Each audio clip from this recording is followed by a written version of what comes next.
bien. Je suis bien. Bonjour, c'est moi, la petite voix. Bienvenue dans Je suis bien, l'espace bien-être de tous les enfants. Et oui, tous.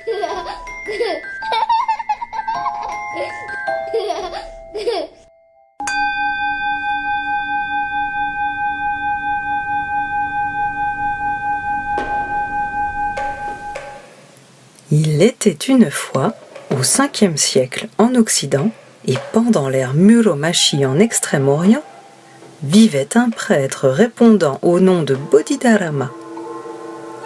On le connaît maintenant sous le nom de Daruma, le légendaire.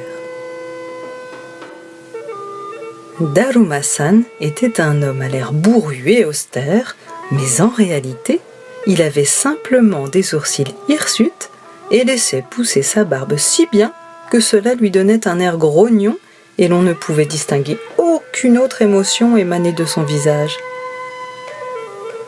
Un beau jour, vêtu d'une toge rouge et ayant pour seul bagage sa volonté toute faite, il décida de partir en quête d'un lieu où il pourrait méditer sans limite. Son désir était de méditer,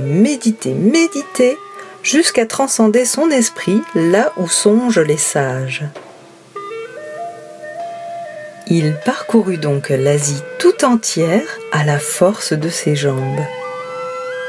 Il gardait de l'énergie grâce, dit-on, à la découverte d'une plante qu'il avait croisée sur son chemin, de la feuille de thé vert qu'il avait fait tremper dans de l'eau par le plus grand des hasards.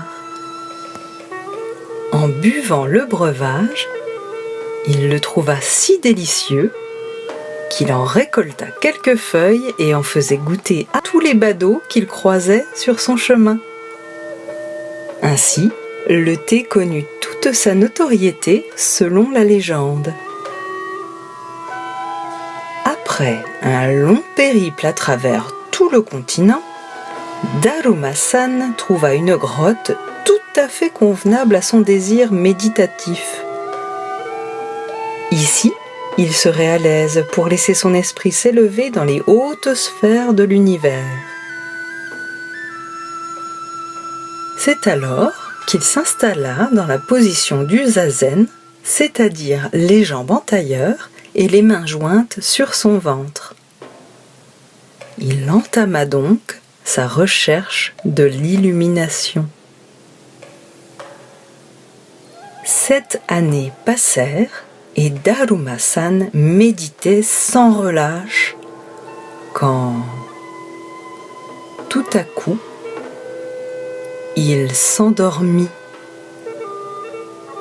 Se rendant compte de cet acte qu'il considéra comme une faiblesse, il entra dans une colère contre lui-même car il se jugea indigne de méditer. C'est alors, dans une folie surprenante, qu'il décida avec aplomb de se couper les paupières pour ne plus jamais succomber au sommeil. Satisfait de cet acte innommable, Daruma-san retourna en méditation encore 2 années durant. Au bout de 9 ans de méditation, Daruma-san connut l'éveil tant désiré. Son esprit se retrouva au milieu des autres sages de ce monde. Son corps fut trouvé dans la grotte presque tel qu'il avait toujours été. Sa posture et son regard ouvert le rendirent tout rond et lui valurent l'image que l'on connaît de lui aujourd'hui. Une poupée sans membres au regard hagard, à qui l'on colore les yeux lorsque nos vœux se réalisent.